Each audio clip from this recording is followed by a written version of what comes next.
Olá pessoal, sejam bem-vindos a mais um episódio do Go Talks, o seu podcast para se manter atualizado em tudo que há de mais moderno no mundo de engenharia, tecnologia e facility management. E hoje eu estou aqui mais uma vez com a Cecília Matos, Olá. Da Orion. E para esse convidado aqui eu precisei de preparar até uma cola aqui, Cecília. Porque ele é engenheiro civil, mestre, consultor em eficiência energética, conservação de águas, professor do GBC Brasil, professor do curso de pós-graduação em sustentabilidade e edificações pelo Mackenzie, Anderson Benite. Olá, tudo bem? Você me quebrou as pernas aqui hoje, Anderson. Pequeno comigo. Estou estudando faz um tempinho aí. Anderson, cara, já... Entrega a idade também, né? A idade eu deixei oculto aqui, cara, pode ficar tranquilo com relação a isso. Antes de mais nada, o Brasil quer saber, com todas essas ocupações aqui, qual que é o multivitamínico aí que você toma, cara? Porque... Acordar cedo, trabalhar bastante, dormir bem. Dormir tarde. Legal. Anderson, eu te conheço já há muitos anos, cara, e admiro bastante o seu trabalho.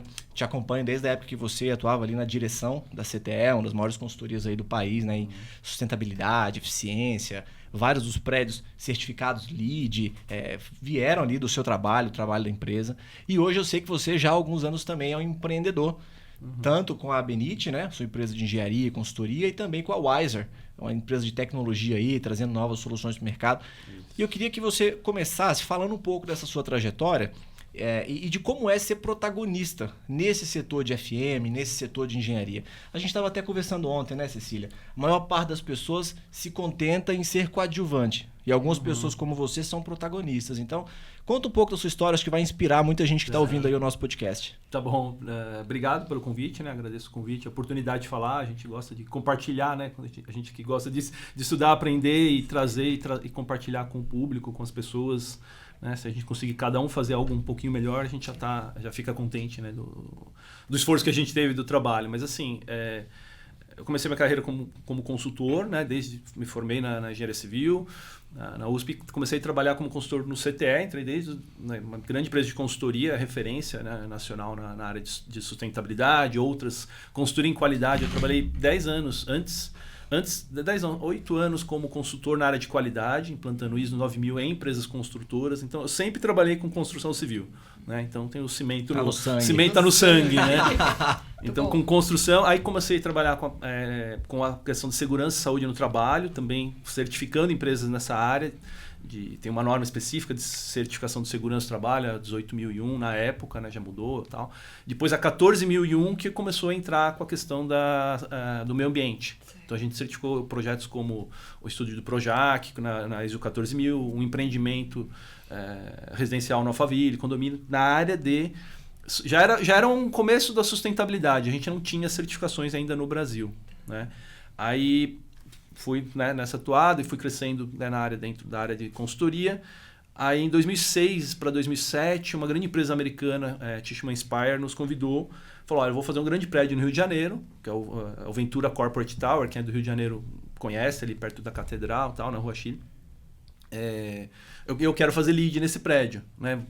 Vocês já fazem 14.000, 9.000 e tal, mas nunca fizeram LEED, mas vocês topam fazer com a gente e tal, e a gente foi lá e propôs uma consultoria para eles. Né? Então, quando você falou de protagonista, assim, a gente teve um protagonismo no início, um pioneirismo nisso de topar, encarar isso e ir atrás, porque tivemos que estudar, tivemos que aprender, tivemos que buscar fazer curso, ir para os Estados Unidos, aprender como funcionava, não tinha, né, a gente pegou terra arrasada, assim, não tinha consultor no mercado, não tinha informação, a quantidade de tecnologias era muito limitada, né, então a gente começou nesse projeto e aí o mercado foi crescendo, enfim, aí o negócio começou a andar mais, porque um faz... O outro faz, o outro quer fazer também. Então, sim, a gente fez um prédio aqui, o prédio da frente queria fazer também. E começou a gerar uma concorrência positiva, né? Porque são prédios buscando ser mais sustentáveis para atrair mais locatários, óbvio, né? É um negócio. Mas, enfim, aí comecei a trabalhar com consultoria na qualidade e foi montando, isso foi crescendo dentro do CTE, né? Eu montei a área desde o zero, eu fui o primeiro consultor da área, né? E eu saí como diretor da área com mais de 40 funcionários, enfim, no final. E quando eu saí em 2016, a já tinha certificado 200 projetos. Caramba. De tudo, assim, de shopping, McDonald's, estádios da Copa diversos, Maracanã, Mineirão, porque a gente pegou a onda da Copa, que tinha um benefício, né, pelos prédios certificados. Então a gente tem essa carreira, né, bem forte e assim, a gente acabou passando por tudo quanto é tipo de projeto, né? Desde o residencial, da casa, do shopping, da indústria, várias indústrias aí grandes também buscaram, né? Todo tipo de certificação, né? Depois a gente vai falar um pouco mais, né, mas LEED, Aqua, Procel. Então eu tenho trabalhado bastante nisso. Assim. Sempre fui muito da tecnologia, né? Então, sei lá, eu sempre trabalhei com tecnologia, informática, etc. E mais recentemente eu abri em conjunto com, né, outros sócios, a gente abriu a Wiser, que a gente vende softwares de gestão de espaços de trabalho, gestão de sala de reunião, tudo ligado ao workplace, que a gente pode depois falar um pouquinho mais também, que também está numa crescente muito grande com o retorno da pandemia, né? Sim. Eu acho que muito desse protagonismo também está relacionado a ter a coragem de tentar, né? De fazer. Ninguém nasce sabendo. Sim. Tem que meio que dar as caras e fazer acontecer, né? No começo, assim, você tem o medo de começar, né? Nunca me esqueci de escrevendo a primeira proposta de lead, justamente para Tishman, tipo, era uma folha em branco, uma sulfite, né? Como que eu escrevo? O que eu vou propor para ele, né? E aí a gente foi estudar para começar a compor e tal, mas aquela coisa, a gente assumiu um risco e foi encarando o risco, porque a gente certificou o primeiro estádio, né? não tinha histórico anterior, o primeiro shopping, o primeiro McDonald's, então todo esse pioneirismo, né? Acho que rendeu uns bons cabelos brancos que eu tenho aqui. Mas um aprendizado enorme também, sim, né? sim. Cada setor tem a sua particularidade, a sua deficiência, o seu tipo de público, né? Então tudo muda, né? Tudo é diferente. Sim, né? sim. As pessoas com que você fala são diferentes. Exato, é outra E história. no começo sempre tem a negação, né? Quando a gente começou, a gente tinha dificuldade junto aos arquitetos, aos engenheiros projetistas, né? Imagine, eu muitos anos atrás, bem mais novo, falando com projetistas bem mais sêniores, com muito mais experiência, falando, olha, o que você faz há 20 anos não vai ser mais assim, agora tem que mudar. Né? Então, eles falam, não, peraí, né? O que esse menino tá fazendo aí? O que esse lead... né? O cara tá falando de lead, de coisa, trazendo coisa americana. A gente chegou a ter assim, projetistas que tem que traduzir documento, né? Porque não tinha o inglês, né? Não era tão forte quanto é demandado hoje. E coisas desse tipo, assim. Então, mas foi... Hoje, né? Até a gente brinca. A gente tinha projetistas que eram contra, etc. Hoje, eles são defensores e estão aí né? Compraram a ideia e estão fazendo... todos os projetos dele sustentáveis. Evolução, não tem como ser diferente, né? Então isso tem evoluído bastante. Bacana. E Legal. Falando sobre certificação, né? Você que falou aí esse seu currículo imenso, essa sua experiência. Não, tanto, assim. Pelo que eu contei aqui, deu mais de 20 anos, viu, Hugo? Tudo isso aí que ele falou. Eu comecei com 12, 13. Começou com 12. Trabalho infantil. Isso é Botox também. Entendi. Botox, trabalho infantil. Legal. Atuando, né, focado nesse mercado de eficiência e certificação predial, quais são os selos e certificados que um prédio, um empreendimento pode ter? Tem algum principal aí, alguns principais? Tem vários, né? Tem vários selos, tanto no Brasil quanto no mundo, e tem alguns que estão mais fortes no Brasil, né? A certificação LEED é a mais forte no Brasil em termos de números, em quantidade de projetos certificados, tem mais de 1.500 projetos certificados pelo mundo. Isso está sempre atualizando, né? Tem que dar uma atualizada aqui nos dados. Depois tem a certificação Aqua, que é baseada na francesa, né? No HQ francês, que foi transposto para o Brasil pela Fundação Vanzolini, e também tem um número grande de projetos certificados. Então, LEED e Aqua são os líderes, né, em certificação de sustentabilidade. Tá? Quando eu falo sustentabilidade, é que envolve água, energia, materiais, todas as disciplinas. Porque, por exemplo, eu tenho a etiquetagem do Procel, mas ela é focada em energia. Ela é um monotema, né? Vamos falar. Ela não é, quando a gente fala em um edifício sustentável, ele tem que ter tudo, né?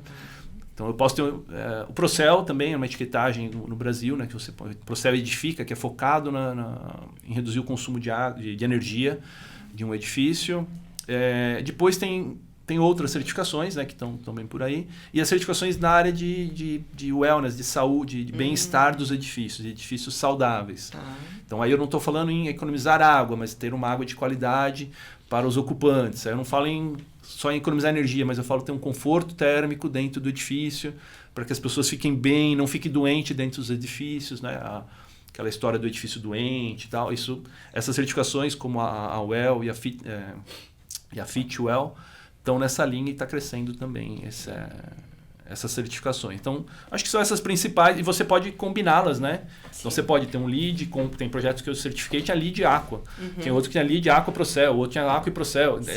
Enfim, é uma seleção que depende muito de como vai ser divulgado, pelo próprio cliente ele escolher. E tem última coisa para falar, tem as certificações de novos projetos, que é um prédio que sai da terra, né? Você faz um novo prédio e certifica. E tem o de operação predial, que você pode pegar um prédio já existente que está aí no mercado, e um prédio, um shopping, um estádio, o que for, né? Qualquer tipo de edificação, e certificar a operação dele. Com certeza. Né? Isso a gente vai discutir bastante, né? Operação versus novos projetos. Até pegando o gancho desse seu último comentário, eu queria que você explicasse um pouquinho, Anderson, porque quando as pessoas escutam a certificação LEED, só tem uma certificação ou não? Posso certificar novas construções, design de interior, operação e manutenção? Tá. Explicar um pouquinho assim, quais são essas categorias de certificação? Tá. Quase todas as certificações elas se quebram em subcertificações. Não é um documento único, né? Você tem a certificação LEED, mas você tem a LEED para interiores, Legal. que vai focar ali no andar, né? O andar que vai fazer o interior de um escritório de uma grande empresa, ou dentro do interior de uma loja, dentro de um shopping. É o interior, né? Você não está fazendo o prédio inteiro, mas só um pedaço dele, o recheio dele, vamos falar assim. Tem certificação até de bairros, né? Tem certificações de loteamentos, tem certificações de prédios comerciais, tem de hospitalares, que tem... Porque os requisitos que tem, as exigências, elas são diferentes de acordo com a especificidade, né? Então, quando você pensa no hospital, vai ter requisitos, por exemplo, de acústica, de saúde, toxicidade dos materiais, tal, mais exigentes do que, talvez, num comercial. Num corporativo. Então, esses requisitos, todas as certificadoras, né, que criam esses referenciais, eles vão subdividindo, né? O LEED nasceu, era uma norma, né? Um referencial. Hoje tem vários, porque tem para escritórios, tem para saúde, tem para varejo, que tem outro ritmo, outra quantidade de pessoas entrando ali dentro do varejo e tal. Então tem uma segmentação. E por último, de novo, tem as certificações de novas construções e a de operação. Legal. Então você pode ter um prédio que certificou na construção e depois não certificou na operação. Você pode ter um que certifica na construção e depois na operação, que é o melhor dos mundos, né? Porque quando você certifica um prédio, é que nem um produto, né? Você compra o seu carro, né? Tem lá quilômetros por litro que ele vai fazer, né? Durabilidade, etc. Mas se você não operar direitinho, não fizer as revisões, não trocar o óleo, não fizer a manutenção, não monitorar, o seu carro só piora. Exato. Né? Então, um edifício a gente até falou, cada vez mais o edifício é uma máquina, né? E uma máquina cada vez mais complexa. Então, é um assunto que vem muito a questão do facilities, né? A gente vem vindo cada vez mais a capacitação do profissional de facilities, não é mais ligar e desligar uma bomba, né? Hoje ele tem sensores, painéis, controles, coisas que a capacitação está demandando muito, né? Falando de LEED, certificação, né? Você comentou ali sobre os projetos integrados, né? Que o LEED proporciona e tudo mais. De todas essas áreas das construções, né? Trazendo, como que a gente consegue trazer essa teoria toda para a prática dentro de um edifício, dentro de um hospital? Qual que é a dificuldade disso? Como é que isso funciona? Acho assim, o começar, né? Que a gente começou falando aqui de pioneirismo, começar, eu acho que tem uma necessidade de ter o interesse, de querer buscar isso. Né? Esse interesse ele pode ter um driver comercial, então vou fazer um prédio de escritório, vou fazer para vender. Para vender. Eu quero vender mais rápido, isso é comprovado que vende mais rápido, tem vários números de pesquisas, de entidades, né, reconhecidas. Eu posso fazer para minha empresa, né? Eu quero mostrar para meus colaboradores, para o meu mercado, que eu sou sustentável, então várias indústrias fazem, vários. Por decisões de órgão, né? Então quando o BNDES deu um subsídio para os edifícios da Copa, foi uma coisa bem interessante, que todos os estádios, né, a maioria dos estádios foram atrás por um incentivo financeiro. Exato. E vamos embora. Né? Que tem incentivo, o governo, então ações de governo. Então tem esses, vamos falar, esses drivers. Mas assim, começar por aí, mas tem que começar assim, entendendo o projeto, fazendo um diagnóstico do projeto, pondo parceiros, né, dentro do desenvolvimento, quando é um prédio novo, ou dentro de uma... Porque a gente fala, quando é um prédio novo, é pegar a equipe que vai fazer o projeto e falar, vamos buscar algo a mais, né? Queremos fazer algo diferenciado. Primeiro ponto. Quando é um prédio existente, vamos olhar esse edifício, vamos fazer um diagnóstico, um check-up, né? Ver o que ele tem e o que pode fazer. O que pode fazer, exatamente. Cabe nesse edifício. Sim.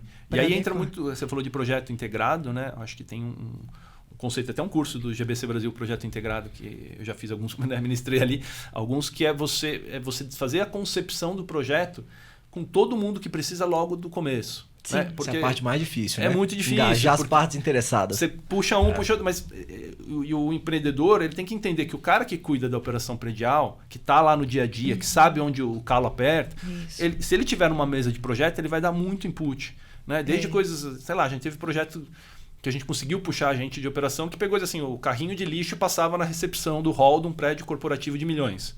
Né? Quem pegou isso? Foi o cara da operação.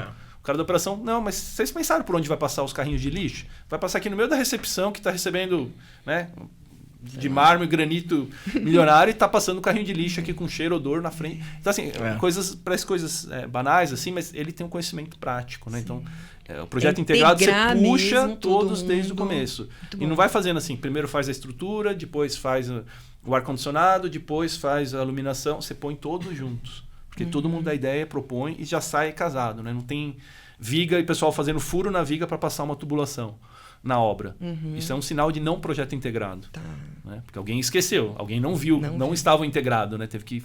O furo, às vezes não dá para fazer o furo, né? Ou às vezes faz no lugar errado. Ou faz no lugar errado, ou arrisca a estrutura. Aí viu. tá a engenharia que fica louca, né? É isso aí. Com isso. Mas legal. Falando um pouquinho de projeto integrado, só esse conceito acho que é legal. Muito bom. De puxar. Assim. Legal. E Anderson, assim, eu já visitei muitos prédios certificados, que a principal queixa do cliente é que o prédio não performava, a eficiência nominal de projeto. Eu também conheço muitos prédios que não são certificados, nem Aqua, LEED, Procel, nada, e que são prédios muito eficientes. Então, assim, só ser certificado não é uma garantia de eficiência. Eu queria que você falasse um pouco sobre isso. Assim, não é. Qual que é esse elemento, esse fator que define a operação eficiente e não eficiente? Não eficiente.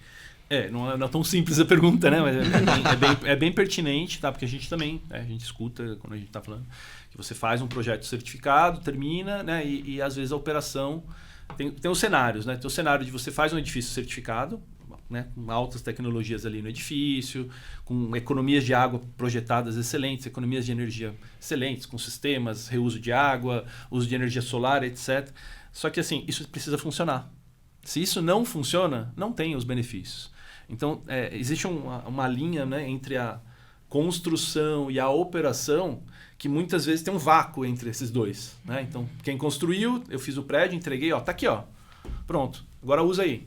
Né? Não tem um pulo e quem vai pegar fala, o que tem aqui? Deixa eu ver como que usa esse negócio. Né? E não usa tudo que tem. Então, a gente já teve projetos, né, como você falou, que ficou com uma usina, uma central de tratamento de água de chuva, desligado 10 meses depois da inauguração. Porque ninguém treinou a pessoa que ia operar para usar aquilo. Então, acho que essa passada de bola, né, que eu acho que é um ponto que acaba sendo problemático e muitas vezes acaba dando esse desempenho. Aí você pergunta, né, para a pessoa, fala, não está performando, né, conforme o que eu esperava. As tecnologias que foram implantadas no LEED estão rodando? Né? A estação de tratamento de água está ligado? Fez a manutenção do sistema fotovoltaico? Não, tá lá, puseram uma árvore que sombreou o sistema fotovoltaico, ele está gerando 50% a menos. Né? São coisas banais que acabam acontecendo. Né? Até projetos que a gente certificou, por exemplo, na época não podia... Ainda era permitido fumar nos edifícios, tal, antes da lei. A gente chegou, depois da inauguração, depois da certificação, colocaram o pessoal da operação predial colocou cinzeiros nas portas dos elevadores. Ou seja, a pessoa entrava fumando e apagava. Mas não podia ter o cinzeiro na porta do elevador, porque ele já tinha entrado no prédio, ele já estava no hall. Então, são coisas que têm a ver com a cultura. Mas, sim, existem prédios bons, que são bem operados e geridos, né, que já dão uma performance boa, às vezes até próxima aí do prédio LEED. Mas, logicamente, você tem que ter uma operação boa e uma infraestrutura. Né? Se você tem um prédio muito ruim, né, com vazamentos, com um sistema de ar deficitário, de baixa eficiência, com vidros ruins, etc., não tem operação que vai torná-lo muito melhor. Então, a gente sempre fala infraestrutura e gestão. Infraestrutura e gestão. Né? Não adianta ter uma infraestrutura excelente e uma gestão ruim. E também não adianta... E só uma gestão excelente, assim, você não tira leite de pedra. Né? Então, por isso que a gente acha que o melhor dos cenários é você buscar a certificação do prédio, melhorar a infraestrutura, capacitar a mão de obra, capacitar os gestores, qualificar, né, cada vez mais profissional. É uma nave. Né? Você não põe uma pessoa que não tem nenhum conhecimento para pilotar um avião, mas a gente põe para pilotar um prédio. Sim, né? Então, verdade. Lógico, nas devidas proporções, né, que tem as complexidades, mas a gente não faz isso. E a gente faz isso. Né? Eu pego no mundo residencial, Quem vai, às vezes, quem é o síndico do prédio, ele tá o síndico ali para ele não pagar mensalidade, porque ele tá quebrado. Grande maioria das vezes. E aí o cara se elege porque ninguém quer pegar aquilo que é, né, a famosa carne de pescoço, né? É bem isso mesmo. mesmo. E aí o cara que tá lá é o menos qualificado, que ainda tá desempregado, tá, né? Às vezes tá sem demérito. Muitos síndicos muito bons, né? Com empenho, dá um trabalho do caramba, assim. Até pro meu prédio ali, eu sei que o meu síndico trabalha pra caramba. Manda um abraço pra ele. Manda um abraço pra ele aqui. Mas é difícil, né? Ainda esses prédios mais, cada vez que o prédio vai ficando mais moderno, mais tecnológico, essa operação não profissional... Ela é fundamental. Né? Crucial ali, né? Ô Anderson, a gente gravou um outro podcast com o Robert Paulo Ela. Você conhece o Robert? Sim. E ele falou uma frase muito legal, que você não consegue ter controle em cima daquilo que você não consegue medir. A gente dá para fazer essa associação? Prédios eficientes são prédios que são monitorados e que esses dados são acompanhados em tempo real, e prédios não eficientes, talvez na maioria das vezes, ainda tem uma visão analógica de gestão desses dados, dessas informações. O que você acha? Olha, o monitoramento é um fator relevante? Concordo totalmente, né, com o Overpower, que assim, se você não tem, que você não mede, né, você não consegue evoluir, nem saber se está evoluindo ou não. Exato. Né? Então você não tem indicadores, né, fala-se muito em KPIs, né, que é Key Performance, os indicadores de chave. Também não adianta ter 200 indicadores, né? Você tem que ter um conjunto bom de indicadores e monitorar. As certificações exigem esses indicadores. Tanto é que as certificadoras, que são as certificações, que são as referências de sustentabilidade, obrigam a ter indicadores. Então, se quiser certificar o seu prédio no LEED, você vai ter que ter um indicador de consumo de água per capita, de consumo de energia per capita, que você casa com a ocupação. Né? Nos últimos anos, a gente... uns prédios que a gente acompanha e faz a certificação, fez assim, né? Porque o prédio, de repente, começou a economizar energia. Por quê? Porque não tinha ninguém no escritório. Estavam vazios. Mas são indicadores que são fundamentais para a gestão de um prédio. Né? E não só para você monitorar o andamento, detectar anomalias, vazamentos. Né? Se você não tem uma curva de consumo de água, você não sabe se aquilo foi um vazamento ou foi um pico que entrou muita gente no prédio naquele mês. Né? Esse mês não entrou ninguém a mais no prédio e aumentou a conta. Vazamento. Né? Entrou um monte de gente no prédio, teve mais ocupação. Então foi ocupação, não foi vazamento. Então esses monitoramentos são fundamentais em qualquer projeto. Sim, tá? sim. Então eles são exigidos nas certificações, são exigidos em qualquer processo, eu concordo totalmente. E não só, e por fim, para você ter benchmarking. Legal. Tá? Não adianta você ter um indicador. Quanto você gasta de luz na sua casa? 400 kWh mês. Eu gasto 100. Eu tenho 3 filhos, você tem um filho, você está gastando 400. Opa, você consegue fazer um parâmetro comparativo para falar, opa, ou eu estou gastando muito, ou ela está tomando banho gelado, né? Alguma coisa tem aí Ou não está tomando banho. Legal, muito bom. Bom, vamos lá. Nos últimos anos, né, a gente tem percebido que algumas disciplinas como luminotécnica, a parte de paisagismo, tem sido bastante valorizada nos edifícios, principalmente os corporativos, né? Parede verde e todo o resto, né? Sim. Como que você enxerga, com a sua experiência, essa aplicação, esse conceito, né, para certificação LEED? Tá. Esses itens assim, já são tratados, né, na certificação LEED, já existiam desde o passado. Logicamente, nos primeiros projetos que a gente trabalhou lá em 2006, 2007, nos primórdios, não tinha muito, né? Isso não estava... Tinha na certificação, era um ponto possível. Mas era mais algo estético, mas era, né? Mais estético, não era muito usado. Não era Hoje a gente tem assim, a questão da sustentabilidade, do saudável, isso vem crescendo, né? Até brinco, quando começamos a trabalhar com certificação LEED em 2006, 2007, lá, você ia no mercado e tinha uma prateleirinha assim, de produtos orgânicos. Hoje você tem feira de produto orgânico, você tem um corredor de produto orgânico. Então, assim, a questão de alimentar bem, de saúde, e está muito casado com a questão da sustentabilidade. Então, isso tem crescido. A questão da iluminação e paisagismo, né? Acho que paisagismo tem uma questão, clara, evidente. Agora, com a pandemia, muita gente trabalhou na chácara, né? Muita gente teve mais contato com a natureza e viu que, nossa, como é bom trabalhar num lugar que montou sua própria horta, furou seu poço e assim vai, né? Exato. Então começou a ter uma visão um pouco, quebrar um pouco daquilo de mundo corporativo, asfalto, cimento e vidro, né? Então, e isso tem um monte de pesquisa que mostra a questão por exemplo, de green... de que você tem mais com biofilia nos edifícios com área verde, você trabalha melhor, você é mais produtivo, você falta menos ao trabalho. Tem pesquisas que mostram que em hospitais, a gente tem um projeto que a gente fez de Green Hospital, você diminui o número de diárias de internação quando o paciente tem visão para áreas verdes, para áreas naturais, em vez de ter uma parede, um vidro. Que mexe com todo o psicológico, que mexe com o corpo, com os hormônios, com a reação do corpo em relação... Trazendo mais a natureza, né? O aspecto natural. Né? Então, paisagismo, assim, eu sou totalmente... Iluminação, sem dúvida, né? Hoje a gente fala de ciclo de iluminação, aquela história do shopping fechado, ser isolado ali, que você não vê o mundo, você vai comprar mais, acabou. Hoje mostra que é o contrário. Se você tem luz natural, você vê se está de dia ou está de noite, o ciclo de compra da pessoa é maior do que... Perdão. Se você tem tudo ali isolado. Fechado ali.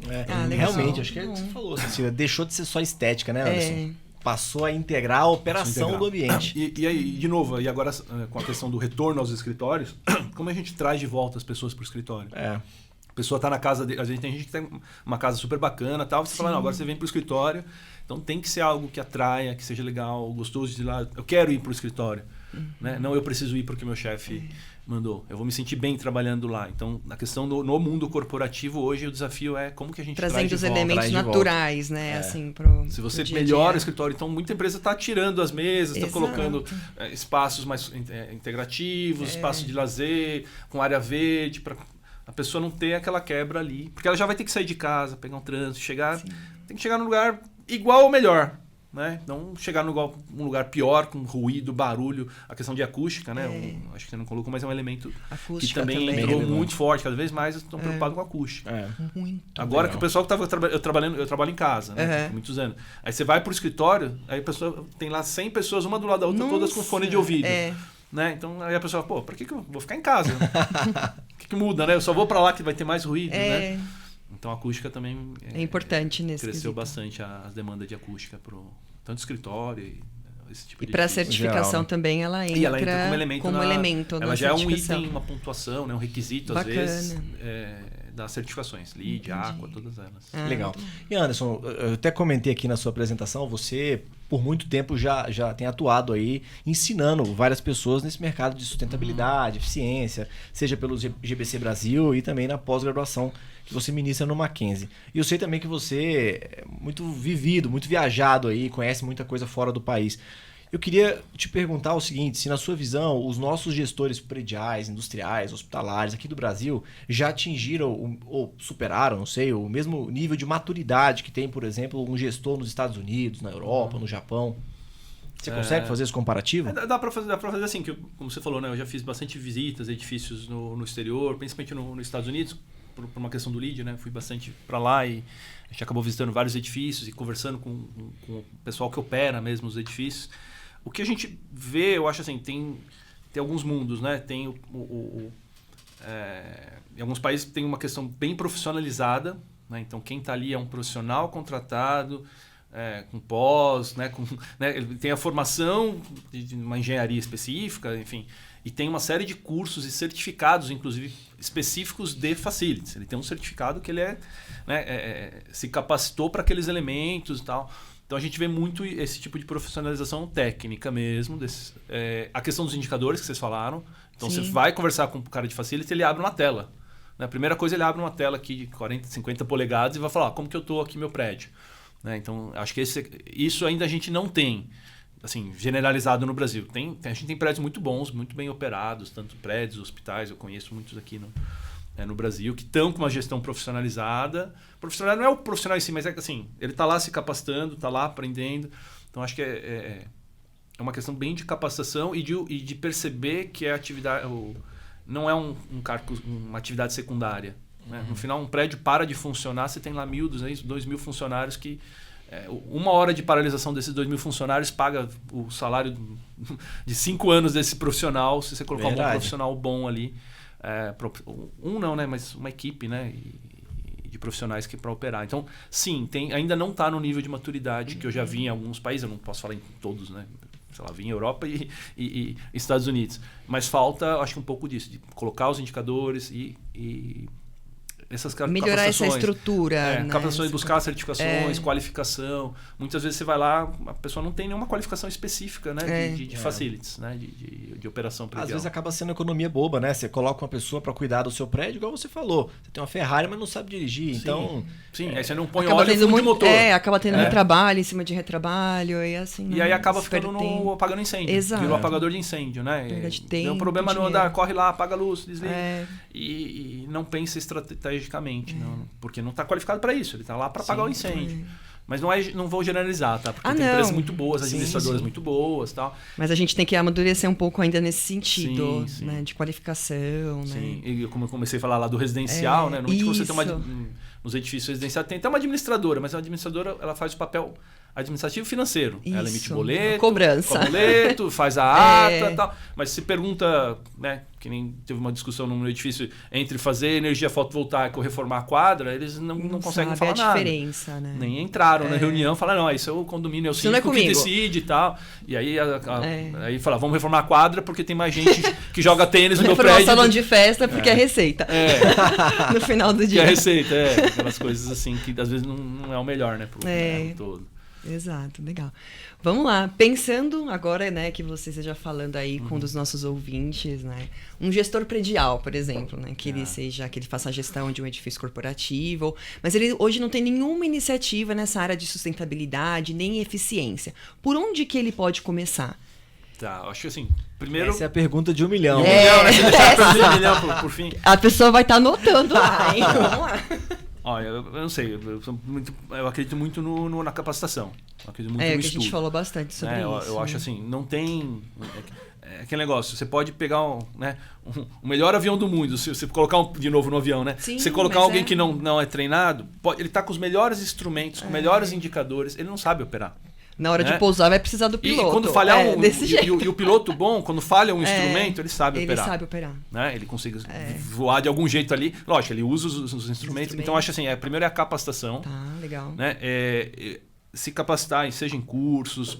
Hoje tem muito material na internet, pesquisas. Né? Acho que até esse podcast é algo interessante de difundir. As pessoas vão sabendo e ouvindo e vão buscar mais informações. Tem um monte de curso online, tanto no Brasil, acho que a questão da língua, se você tiver o inglês, você consegue o seu mundo de cursos disponíveis sai daqui e vai para um mundo gigante. Então a questão não faz mais sentido um profissional, né, não ter o inglês principalmente, né, que eu acho que é a língua que está mais difundida. Você tem cursos de facilities, etc. no mundo.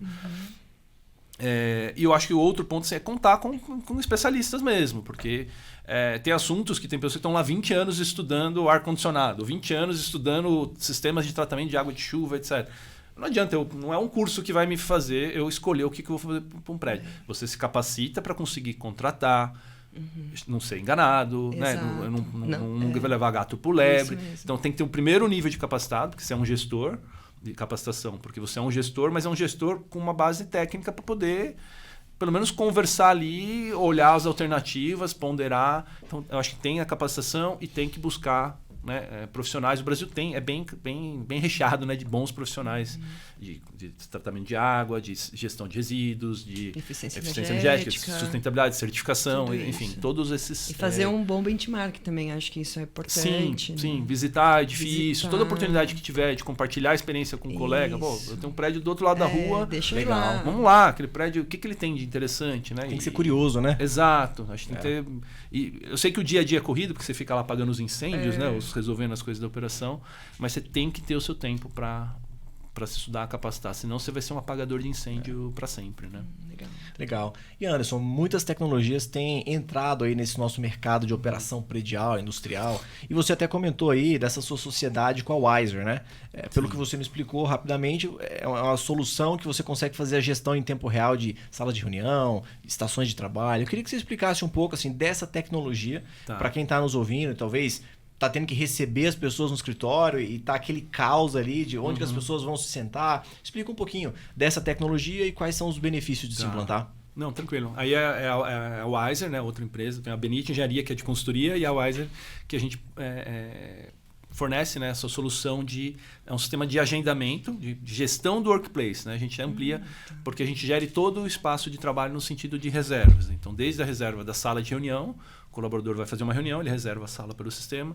Como ele vai reservar um posto de trabalho, então hoje as empresas cada vez estão com menos espaço e mais pessoas. Tá. Então tem 1.000 pessoas e tem 100 mesas. Não tem milagre, não tem como colocar 1.000 pessoas em 100. Então tem que ter um sistema de reserva e não dá para fazer no Excel, não dá para contratar, não faz sentido ter uma secretária, um secretário né? lá o dia inteiro preenchendo planilha de Excel e respondendo ligação e tendo que priorizar quem é o chefe, quem não é.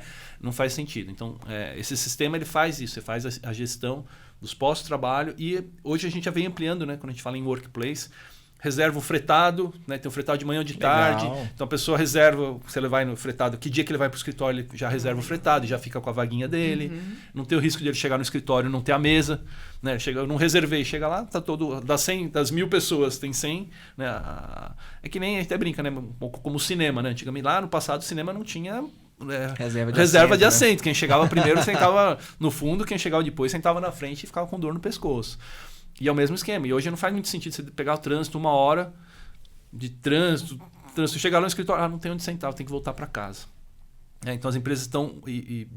dessa operação saem os indicadores, que a gente já falou bastante aqui de indicadores. Então você sabe quando as pessoas estão indo para o escritório, que dias são mais interessantes. Tem empresas que deixaram de abrir o escritório na sexta-feira porque tinha 3% do pessoal ia na sexta. Então, fecha o escritório, eu não gasto água, não gasto luz, não gasto limpeza, não gasto...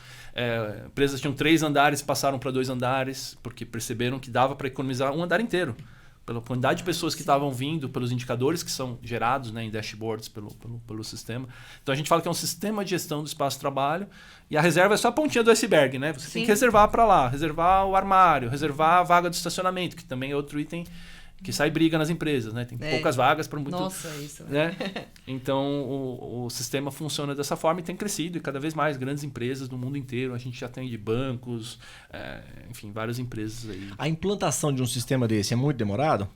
A gente tem projetos que a gente implantou em 1 mês. Antes até quando o pessoal começou a voltar para os escritórios, a gente teve demanda de 20 dias, 30 dias para colocar no ar. É muito rápido mesmo, assim. 2 meses foi, eu acho, um projeto maior. Porque é um software, ele está lá no app, no celular, meio que pronto, né? Então é só subir as plantas, personalizar, né? Definir qual é o número da numeração que é a mesa, a numeração dos armários, a numeração das vagas. Treina autoexplicativo, assim, né? Uma criança usa o aplicativo, assim, não tem, é bem tranquilo. Muito bom, legal. Voltando um pouco para a parte de sustentabilidade, né? Eu atuei durante alguns anos na parte de saneamento, com tratamento de águas, né? Para finalidade potável, reuso, para finalidade, sei lá, sanitários, né? Parte industrial também e descarte, né? E considerando esse projeto de lei que torna obrigatório o reuso de água para fins não potáveis em novas edificações, na sua opinião, como especialista, né? Como conciliar isso para os novos empreendimentos? Né? Como que é, na questão cultural, como que isso pode ser aplicado? Tá. Eu acho que tem alguns desafios, né? Então também acho que também vai de acordo com o tipo de edificação. Sim. Né? Se você vai para um edifício corporativo, comercial, que tem uma gestão mais profissional, eu acho que é totalmente factível. Aliás, todos os projetos certificados, se não, sei lá, 80% deles têm reuso. Pelo menos de chuva, pelo menos, né? Pelo menos o aproveitamento de água pluvial, que não é um reuso, né? Um reaproveitamento. A maioria tem, outros têm reuso. São mais tranquilos porque tem uma questão da qualidade da água. Né? Qualidade, contaminação, né? Todo esse processo. E se para um sistema de tratamento, o prédio pode ficar parado. Então, você tem lá 2.000 pessoas que não tem descarga, você manda todo mundo para casa. É isso mesmo. Né?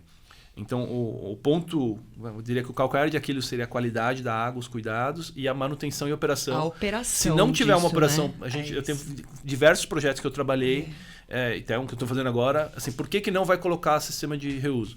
Porque eles não acreditam que quem vai operar, que é uma sub, né, é um órgão público, vai fazer, porque vai trocar gestão, troca gestor, troca partido, já mudou o partido, quem vai cuidar daquela... E eles têm medo que não vai funcionar. Então, algumas tecnologias, infelizmente, acabam não indo para frente, porque quem vai operar... o medo, né? Eu estou fazendo um projeto aqui, eu sou projetista, eu vou assinar um negócio que lá na frente, se não operarem direito, vai dar errado. Tá? Então, acho que tem o ponto crítico é esse. Mas eu acho que é totalmente factível, porque tem tecnologia, tem um monte, né? Você já trabalhou nisso, tem um monte de fornecedores que privados tem produtos, tecnologias para reuso isso. simples, de custo barato, que você, né, numa sala pequenininha, você põe um sistema de tratamento para pelo menos da água de chuva. Logicamente, a água quando você pega água cinzas, aí ou água negra, aí é muito mais complicado, né, para uma indústria que você tem lá ou responsável pela estação de tratamento de água, ou responsável, você tem uma fabriquinha ali, aí tudo bem, né, porque tem processo, tem checklist, tem ISO 9000, tal, aí perfeito. Para um prédio, não são todos, né? Eu acho que tem que ponderar isso. Mas Legal. é totalmente factível, assim, não é um negócio de outro mundo. Se é uma lei pegar, vai ser só uma questão de adaptar. fazer. Eu acho que aí tem que ter uma fiscalização em termos de qualidade. Exato. Porque a minha preocupação, o cara põe uma água de reuso, põe uma torneira no jardim, E seu acaba filho lá tá andando de bicicleta, vai lá e bebe aquela água que não tem um nível de potabilidade, né? Pode até ficar doente, tal. Legal. Ana, você falou um pouquinho da importância de se ter o benchmark, né? Você até brincou, quanto que você está consumindo na sua casa, para saber se está consumindo um pouquinho a mais, um pouquinho a menos. E hoje a gente já tem algumas plataformas que oferecem esse tipo de informação para energia. Até uma que você comentou comigo, acho que Energy Star, né? Sim. Que tem um parâmetro legal, que as pessoas conseguem cadastrar ali o prédio, quantas áreas, qual que é a finalidade. E ele te dá uma nota, por exemplo, 70. Então você está melhor do que 70% dos prédios cadastrados na plataforma. Isso. E você me apresentou uma plataforma que eu gostei muito, chamada GRESB. Acho que para análise de energia, muita gente já conhece. Mas o GRESB, pelo que eu entendi, fala muito da gestão ESG. Isso. Então eu queria que você explicasse um pouquinho para quem está nos assistindo o que é exatamente esse ESG, que é um tema que tem sido muito recorrente, e o que é essa plataforma do GRESB, como que as pessoas podem se beneficiar desse benchmark de mercado. Tá bom. O ESG, né, é uma sigla em inglês, né, ambiental, social e governança. São critérios de que um produto, um projeto, uma empresa boa, né, ela não olha só no critério financeiro, mas olha no E, no S e no G, e não só no financeiro. Então, basicamente, assim, bem simplificadamente. O que é o GRESB? Né? Uma GRESB é uma plataforma criada para investidores, legal. Né, basicamente para investidores, para que eles coloquem seus ativos, e quando a gente fala os ativos aqui são seus prédios, né, seus edifícios, e ele avalie como que está o seu prédio em relação a esses parâmetros. Ambiental, social e de governança. Legal. E dentro de um software, né, que você coloca ali os dados, monitora, e você consegue fazer exatamente o benchmark. E vários fundos, tem mais de 2.000 fundos que usam isso para comprar. Ele compra ações, né, ele põe dinheiro nesses fundos porque eles têm maior ranking em ESG. Então, existe um movimento, que nem a gente falou das pessoas comprando mais orgânico, os investidores comprando mais investimentos, fundos, né, aplicando seu dinheiro em coisas mais sustentáveis. E nada melhor do que ter alguma referência, porque não é o João, né, falando que o prédio dele é mais sustentável, né, que o ativo dele é sustentável. É uma plataforma que tem um processo para que tem os dados de ESG. Então, o GRESB é isso, ele é uma plataforma. Então, ele serve para o investidor, porque ele consegue mostrar para os acionistas, né, que querem colocar dinheiro, que o portfólio dele tem 100 prédios e tem X de sustentabilidade, vamos falar assim, de ESG. Compara com outro, ele pode fazer comparação entre outros. Então isso acabou gerando um mercado, porque eu, por exemplo, faço consultoria, eu tenho consultorias que eu estou fazendo para um cliente que está querendo melhorar a nota no ESG daquele ativo. Então ele está certificando, por exemplo, o prédio dele em LEED EB, né? LEED na operação. Ele está melhorando o score dele daquele prédio, mas se ele faz para todos, ele melhora o score dele.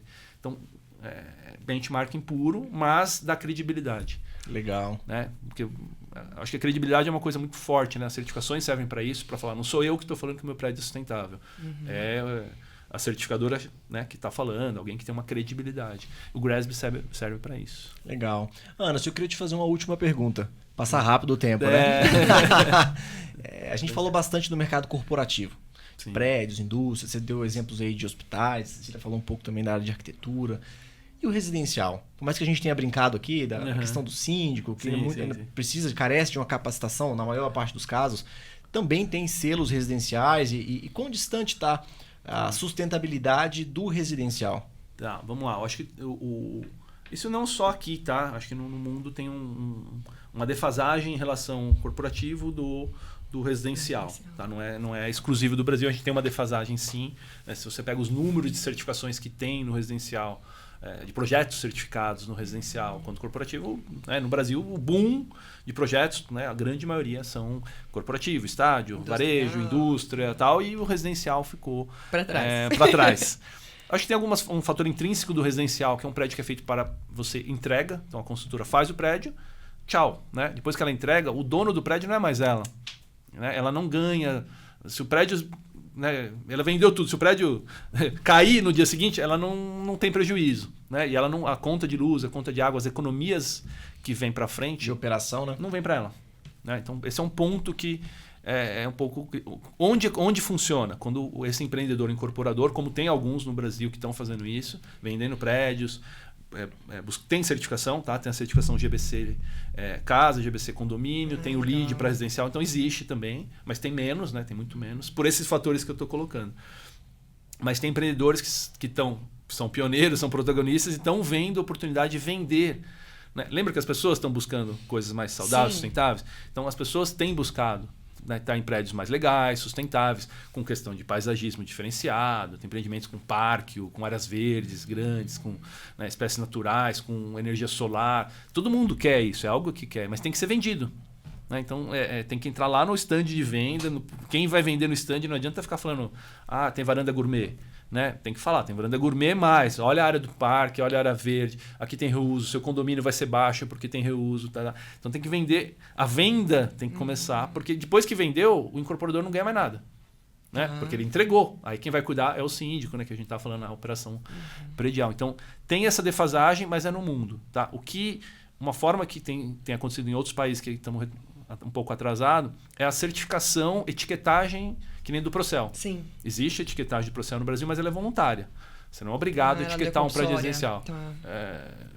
Nessas férias eu estava na França, passei numa imobiliária, você olha os plaquinhas de venda, tem lá o prédio, aí tem aquela, que nem tá na geladeira, aquele A, B, C, D, os níveis. Então você escolhe o apartamento, ali já tem. Eu falo, quero um bem eficiente, porque eu vou pagar menos conta de água, conta de luz. Então tem lá, e o meu amigo que mora em Nice, na França, ele até falou, a partir do ano que vem, eu não sei se a informação dele é muito certa, porque ele não é da área, né, de outra área. Ele falou, se não tiver B, você não pode alugar. Não pode pôr no Airbnb, por exemplo. Ou se não tiver pelo menos o nível B. Mas é uma coisa obrigatória. Então você melhora o apartamento, chama um avaliador lá, que tem um monte de avaliador, é alguma coisa bem corriqueira, assim, com custo baixo, que ele vai, avalia e te dá um score. Isso tem em Portugal, que chama RECES. Então, começa com a etiquetagem, todo mundo melhora um pouco. Né? Não é uma certificação de sustentabilidade abrangente, mas já é um passo. Né? Água e energia já seriam... Se o Procel pegar aqui, né, e fazer acontecer o Procel que a gente já tem... Pode ser que dê certo. Só que tem que ser... Só que é compulsório. Teria que ser nem que começasse devagar. Primeiro é nível D, depois C. Daqui 3 anos B. Isso. Ou que tivesse algum benefício por ser voluntário, de repente. Redução do IPVA. Alguma coisa, né? Algum abatimento. Exatamente. Incentivar, na verdade. Ter um incentivo. Não só a punição de não fazer, mas um incentivo de fazer. Eu concordo. Legal. E aí, Cecília? Nossa, passou no teste? Nossa, excelente. Aprovado? Anderson, muito obrigado por estar aqui com a gente. Tá? Você tem convite vitalício aqui para participar desses nossos podcasts. Eu que agradeço. Incrível o nosso bate-papo. Tenho certeza que agregou bastante aí para todo mundo que está nos ouvindo. Tá, eu que agradeço aí o convite, né, poder compartilhar um pouquinho o que a gente aprendeu aí, ganhando os cabelos brancos, né?